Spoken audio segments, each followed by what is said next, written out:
Dear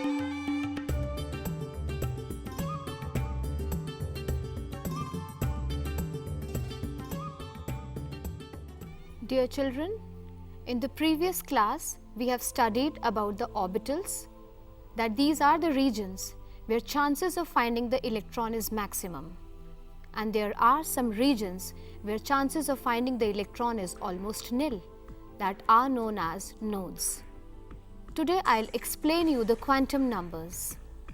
The quantum numbers are just like the postal address of the electron. By knowing all these numbers, we can know that where exactly the electron is. What is the size of the orbital, its energy level, the orientation, etc. There are 4 numbers which together known as the quantum numbers.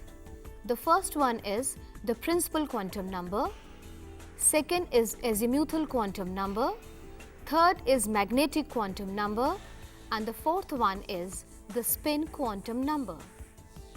The first 3 explains about the orbital and electron both, but the fourth quantum number, that is the spin quantum number, is only for the electrons because electrons are only spinning in the orbital. Let's discuss each quantum number one by one. Principal quantum number represented by small n. It is the main quantum number. Its permitted values are 1, 2, 3, 4 and so on. It can never be 0. It explains the energy and the size of the shell. This quantum number was proposed by Bohr.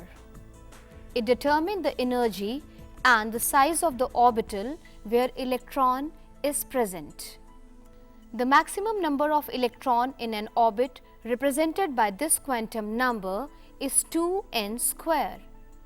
No energy shell in atoms of the known element possesses more limit 32 electrons. It gives the information of the orbit, that is k, l, m and n. Angular momentum can also be calculated using principal quantum number. Second quantum number, that is azimuthal quantum number, represented by small l. It was proposed by Sommerfeld. It determines the number of the subshells or the sublevels to which electron belongs. It tells about the shape of the subshells. It also expresses the energy of the subshells. The energy of the S subshell is less than P, the energy of the P subshell is less than D, and the D subshell has lower than the F subshell. The value of L is equals to n minus 1, where n is the principal quantum number. Let me give you an example.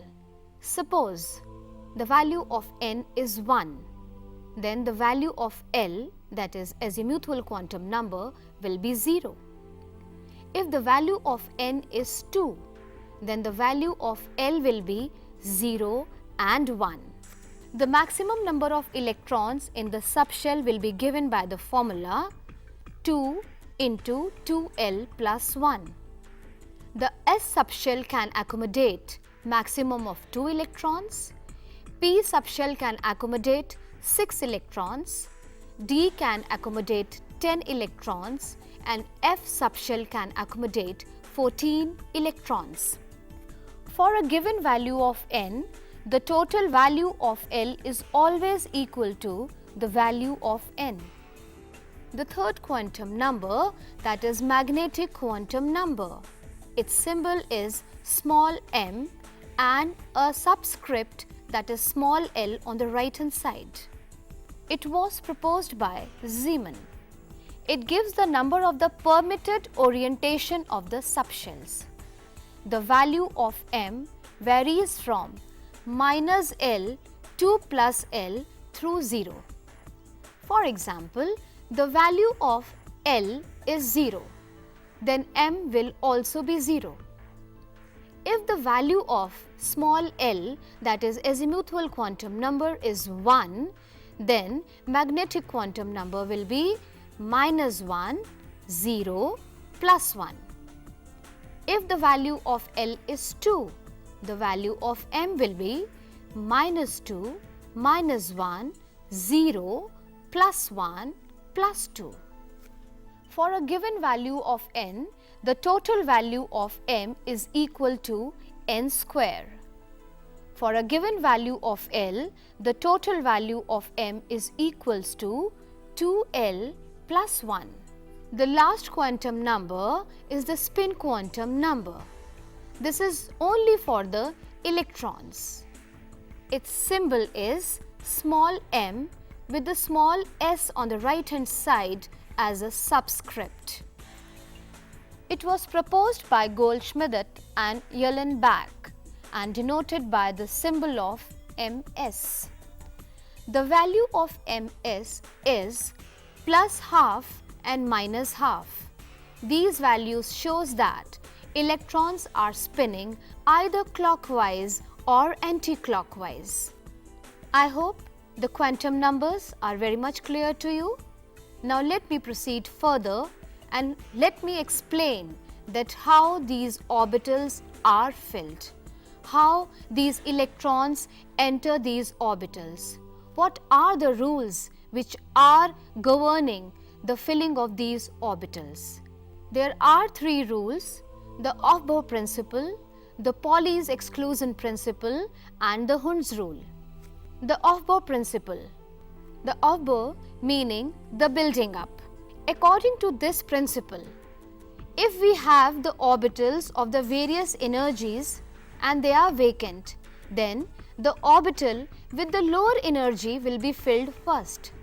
That is, the Aufbau principle states that the orbitals are filled in the order of increasing energy. The orbital with the lower energy will be filled first and the orbital with the higher energy will be filled later on. This is the series by which we can make it out that which orbital will be filled first. They are in the order of increasing energy. 1s orbital will be filled first, then 2s, 2p, 3s, 3p, 4s and so on. The Pauli's exclusion principle. This principle states that an orbital can accommodate maximum of 2 electrons. That is, an orbital can have the 2 electrons and the 2 electrons cannot have the same set of 4 quantum numbers. If the first 3 quantum numbers are same, then the 4th quantum number, that is the spin quantum number, will be different. Let me explain why. That one electron will be spinning clockwise and the other electron will be spinning anti-clockwise. The one electron will have the plus half value and the other electron will have minus half value. So we can say that no 2 electrons in an atom can have same set of 4 quantum numbers. Hund's rule. Hund's rule says that if the orbitals of the same energy are available means that they are all vacant, then first they are singly occupied and then the pairing starts. The 4th point which we have to remember while filling the electrons in the orbital is half-filled and fully filled orbitals are extra stable. It is due to the symmetrical distribution of electrons and the exchange energy. Here I am explaining you the 4th point by taking 2 examples, chromium and copper. Chromium, atomic number 24. As per keeping in mind all the first 3 rules, that is the Aufbau principle, Pauli's exclusion principle and Hund's rule, the electronic configuration of the chromium comes out to be 1s2, 2s2, 2p6, 3s2, 3p6, 3d4, 4s2. But this is incorrect. Why? Because we know that as per the 4th point, the half-filled and the fully filled orbitals are extra stable. So actually what happens? There is a very little energy difference between the 4s and the 3d orbital. So one electron from the 4s orbital jumps to the 3d orbital and makes it 3d5. 3d5 is the half-filled state because d orbital can maximum accommodate 10 electrons. So the correct electronic configuration for the chromium is 1s2, 2s2, 2p6, 3s2, 3p6, 3d5 and 4s1. No doubt, energy is required for this transfer of electron. But the stability which is obtained after that is much more and compensates that energy requirement. The another example is copper, atomic number 29. Let's see its electronic configuration as per the three rules: 1s2, 2s2, 2p6, 3s2, 3p6, 3d9, 4s2. It is incorrect again because after transferring one electron from the 4s orbital to 3d, 3d becomes 3d10 and then it becomes more stable. Dear children, so while writing the electronic configuration, we have to keep all these 4 points in our mind. Now, simultaneously I will explain you the quantum number and the filling of electrons and how these elements are placed in the periodic table. You can see the 1s orbital. The value of the small n, that is the principal quantum number, is 1, L is 0, 0 means S subshell, the value of magnetic quantum number is 0 and the spin quantum number will be plus half or minus half. Now you can see that one electron in the 1s orbital and the atomic number 1 is for hydrogen. You can see the place of hydrogen in the periodic table. This one electron is in 1s orbital and I have already explained you in the previous class that s orbital is spherically symmetrical. Second electron, it again entered the 1s orbital because one orbital can accommodate 2 electrons and you can see the direction of the arrows. One is spinning in the clockwise direction and the other is spinning in the anti-clockwise direction. Atomic number 2 is for helium. Helium is placed in the 18 noble gases. The value of the principal quantum number, that is small n, is 2. L, that is the azimuthal quantum number, the permitted values are 0 and 1. The third electron entered the 2s orbital. Now in total there are 3 electrons, 1s2, 2s1. The atomic number 3 is for lithium. Now you can see the position of the lithium just below the hydrogen. And you can see that the size of the s orbital is increased because the value of the principal quantum number is now 2.